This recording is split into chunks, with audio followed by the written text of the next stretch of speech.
E ainda, nosso momento Amor Exigente, a gente começa inclusive com ele, fico com você até as 2h30 da tarde, mas quero a sua participação já.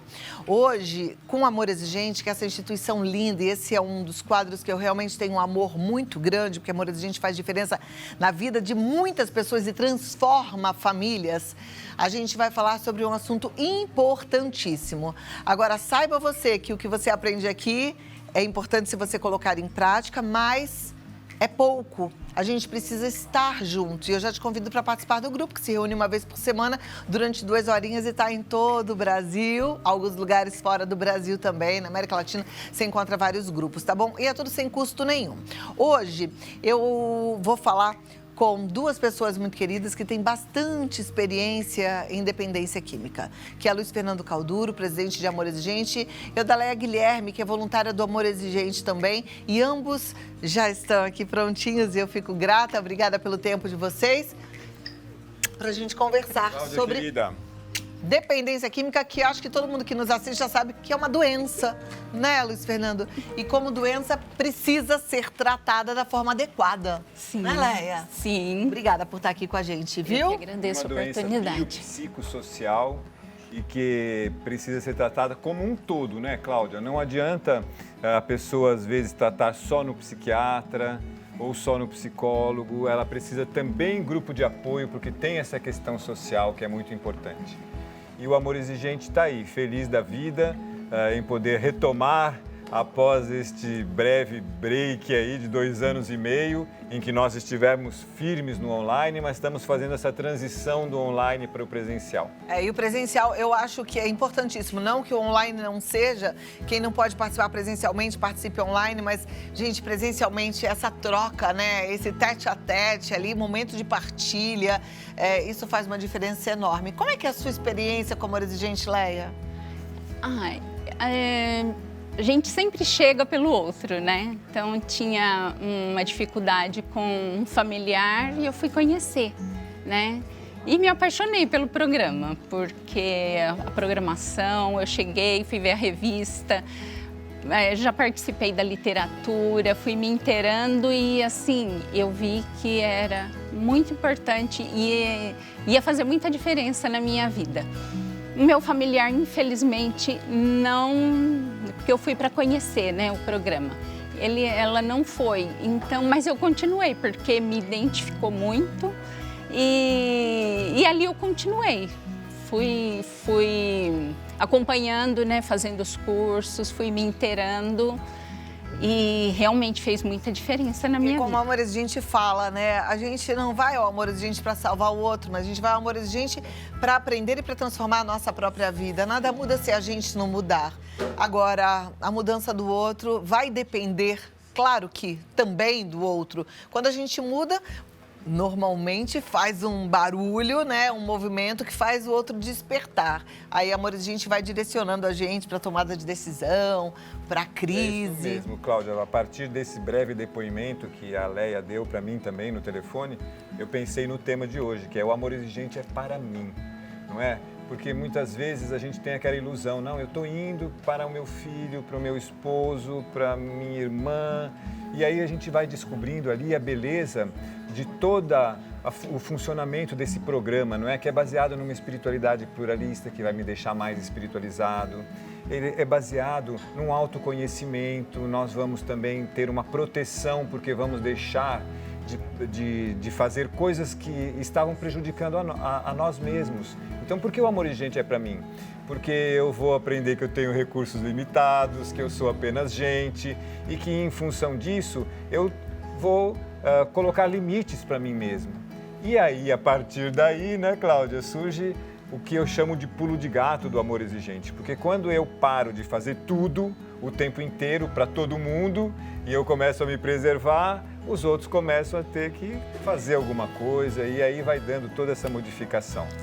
É verdade. Nada muda se eu não mudar. Nada muda se eu não mudar. Agora, Leia, quando a gente fala, assim, muitas pessoas não conseguem entender, né? Porque a gente tem, claro, não é nem só a sensação. A gente faz o nosso melhor diante dos conhecimentos que a gente tem.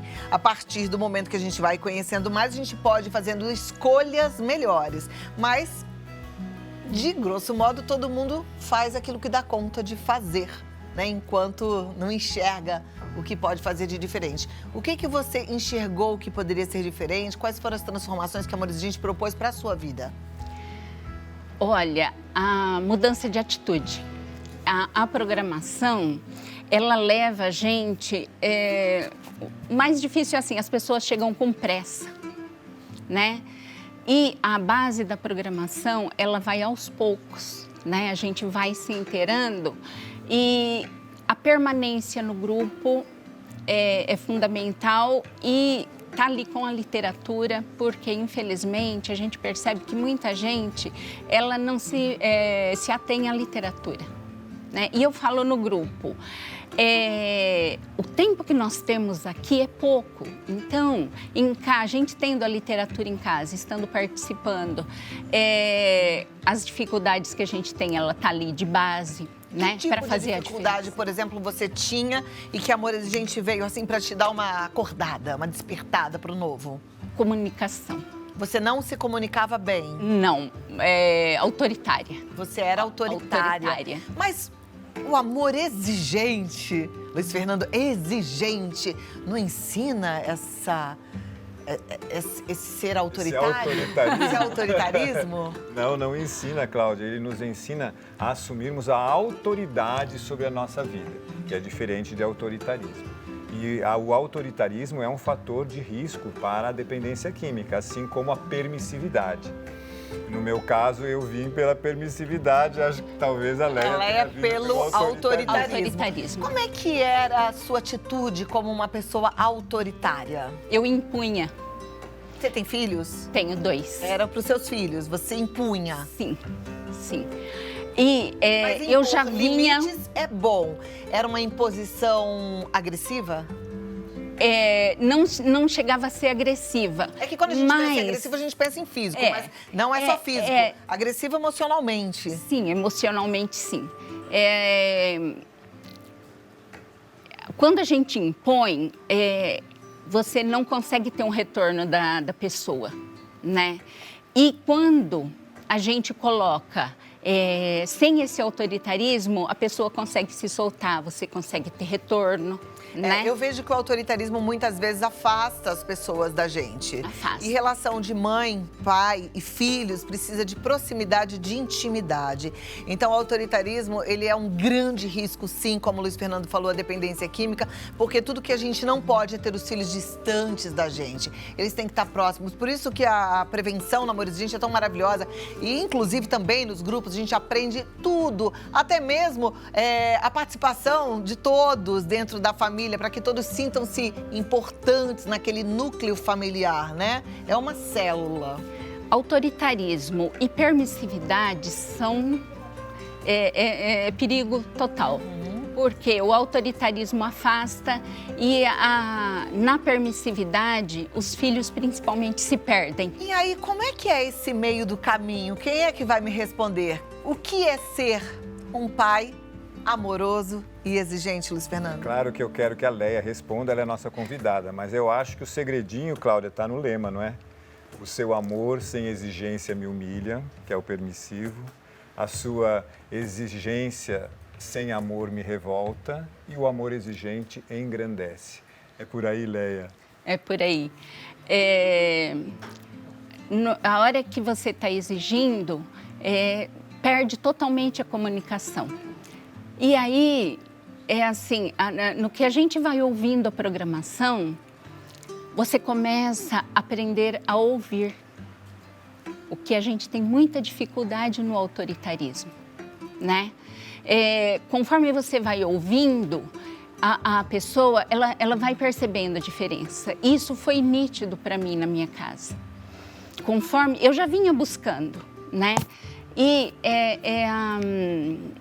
a importância da gente estar assim, nessa conexão com o nosso poder superior, que o Amor Exigente ensina tanto, que no que a gente pede, vem, né? E foi onde o Amor Exigente entrou na minha vida. Que eu estava pedindo, que aquele autoritarismo estava me incomodando muito, né? Não me fazia bem, eu me sentia mal e eu queria mudar. E o Amor Exigente trouxe essas ferramentas, né? Mas é muito comum, né, gente? Porque é uma repetição de padrão. E às vezes a gente acha mesmo que a gente é quem a gente conheceu como autoridade máxima na nossa vida, pai e mãe. E às vezes eles eram autoritários, não por mal, só por muito amor, porque só fizeram aquilo que eles achavam que era o correto. Mas a gente não precisa repetir o mesmo padrão, a gente pode fazer e deve fazer diferente. Vamos a exemplos, Luiz Fernando, que eu sempre imagino eu sei que quem você estava tá em ansiosa. casa, quem Cláudia, tá em eu casa senti fica. que você estava Não ansiosa. estou entendendo, então vamos lá. Vamos pensar Cooperação. numa criança, bagunceira, e aí você é o pai autoritário, como é que você agiria? Então o pai autoritário grita, castiga e fica bravo e fala e fala e fala e depois faz o quê? Faz. E era assim na minha casa, Cláudia. Por quê? Porque eu não exigia cooperação. Eu achava que fazia melhor que todo mundo. Quando eu falo eu, era o casal, eu e minha esposa. E aí eles achavam maravilhoso, porque apesar de nós brigarmos e de nós reclamarmos e de nós chorarmos e puxarmos os cabelos, eles não faziam nada. E no final nós fazíamos. E eram os chatos, os loucos, os irritantes. Os loucos. E aí o amor exigente vai dizer, não, para. Se você quiser cooperação, você tem que fazer a sua parte e deixar que o outro faça junto com você a parte dele. Isso é amor, isso vai dar um crescimento na família. Como é que é a atitude do pai? Amor exigente, autoridade na família. Então, a atitude do pai é exatamente fazer aquilo que ele pode fazer e trazer o outro para fazer junto com ele. Então, por exemplo, lavar a louça no final de semana em casa. Eu lavava a louça sozinho, porque eu achava que eu lavava a louça melhor que todo mundo, Cláudia. E os meus filhos, genros, noras, ficavam tudo na sala assistindo televisão. Quando eu terminava e a minha pia ficava linda, Cláudia, melhor do que a de todo mundo, eu estava exausto e eles lá, e eu ficava com raiva, né? E aí, a partir de um certo momento, a conhecer a proposta do amor exigente, trouxe todo mundo para a cozinha para lavar a louça. Não fica como eu gosto, Cláudia, mas faz todo mundo junto e é gostoso. E aí a gente vai trocando experiências, contando como foi essa semana. Agora, um pai autoridade de amor exigente, ele pode dividir. Eu penso assim, veja se eu tô certa, você lava a louça super bem, sua pia fica um brinco. Então, assim, olha, um cozinha, o outro lava a louça, o outro põe a mesa, o outro tira a mesa, né? Tira, limpa os pratos, joga o lixo na lixeira, quer dizer, todo mundo junto cooperando. Isso mesmo, Pode isso ser, é disciplina, pode né? ser também. Seria bom Mas essa fazer divisão de junto tarefas. É mais legal. É gostoso, porque aí né? Passa por essa questão da comunicação que a Leia falou, entendeu? Você lembra do Cortella e ele, ao contar pra gente como que se fazia pamonha antigamente, não é? Que todo mundo fazia junto, ralavam... Igual na casa da milho. Esther Oliveira, lá é assim. É assim, Goiás, Todo mundo. não é? Uma delícia. E aí, no final, sentava todo mundo para comer. Hoje, as pessoas compram a pamonha pronta, cada um come no seu quarto, na frente do seu computador e não tem aquela troca. Então, Cláudia, você tem razão sim. Eu penso que numa família funcional, as funções precisam ser divididas para todos terem o que fazer. Mas há momentos em que é bom fazer junto. Perfeito. É indispensável. Porque aí cria tudo isso que a Leia estava nos falando a respeito da comunicação. É que quando eu falo dessa cooperação, eu me lembro da minha mãe, ela assiste o programa Um Beijo, Mãe Te Amo. Mas ela fala assim, ó, a gente cooperava, ia todo mundo pra... Eu e a minha irmã... o meu irmão não, que machismo. Meu irmão ficava na vida boa, tô pensando nisso agora. Mas tudo bem, passou. Passou, viu, mãe? Olha Passou. aí, né? Mas ela botava eu e minha irmã ali na pia com ela e ela cantava uma música, a gente tinha que gostar e cantar a música. E aquela música me deixava doida, que era assim, ó, vou ensinar pra vocês nunca cantarem pras filhas de vocês. Gosto de ajudar, porque me faz contente. Eu vou lavar a louça, a mamãe ficará sorridente. E aquilo me deixava com uma raiva, eu cutucava minha irmã e a gente ficava fera. E ela achava muito legal aquela música. De vez em quando eu canto pra Carolina essa música. Mas é gostoso. É o mês 10, Cláudia. E o mês 10 traz essa questão da cooperação, a definição de família para o amor exigente, que são pessoas que cooperam entre si. Tinha cooperação na sua casa, Leia, antes de você conhecer o programa? Olha, como mãe autoritária, eu definia as Tarefas. tarefas.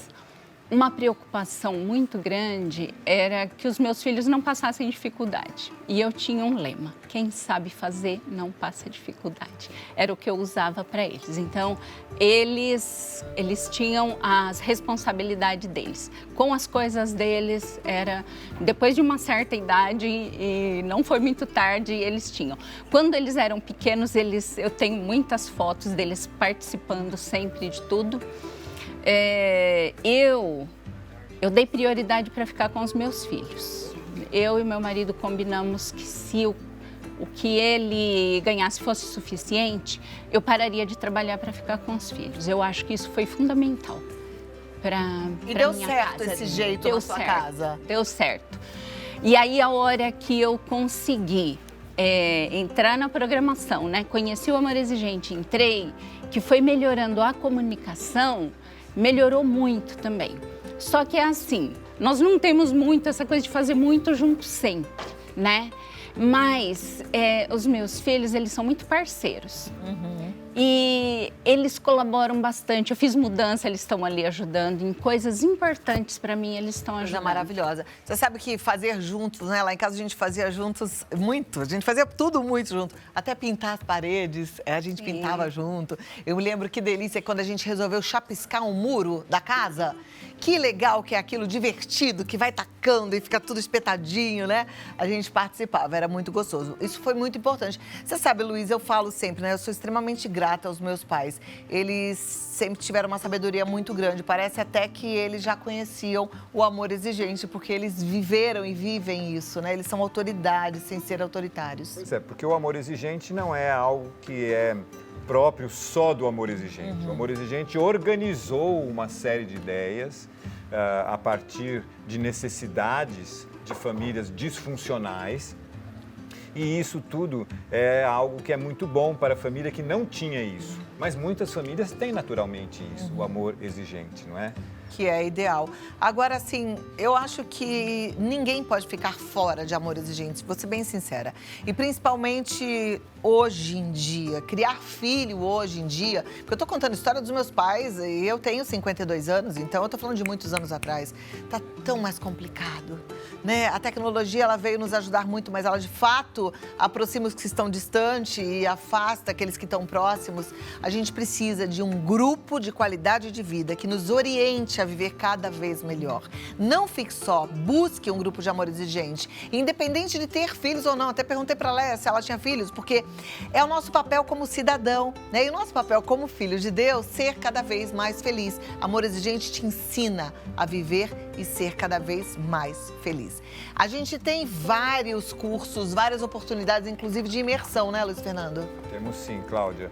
E trabalhamos também a questão da prevenção, para que famílias que estão começando a educar os seus filhos possam trazer e agregar estes valores importantes, como a disciplina e a cooperação dentro de suas famílias. Mas queria deixar um recado especial para aquelas mamães que estão nos vendo, Cláudia, e que estão falando assim: puxa, eu estou ouvindo tudo isso, seria tão bom se eu tivesse feito isso, mas agora já não está dando porque o meu filho está dependente químico e está em casa, está causando, está roubando, está usando, está sendo agressivo. Como fazer isso tudo?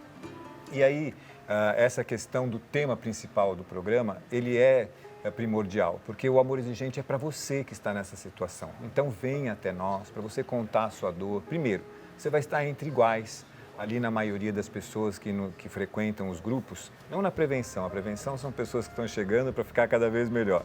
Mas as pessoas que estão nos grupos de família, onde o problema já está instalado, elas não julgam umas às outras, porque aquela questão da dor está ali presente. Então, você vai ser bem acolhida, você vai começar a fazer mudanças no seu comportamento, você vai começar a ficar mais proativa no sentido de cuidar de você, de parar de pensar única e exclusivamente no seu dependente químico, e isso vai fazer diferença na sua vida. No seu tempo, né, Léa? A Léa falou uma coisa importante, às vezes as pessoas demoram para tomar atitudes. Mas tudo bem, mesmo que você demore a tomar atitude, nós vamos ficar com você do seu lado, te fortalecendo para que na hora certa você faça o que precisa fazer para salvar a sua vida e a vida da sua família. Perfeito.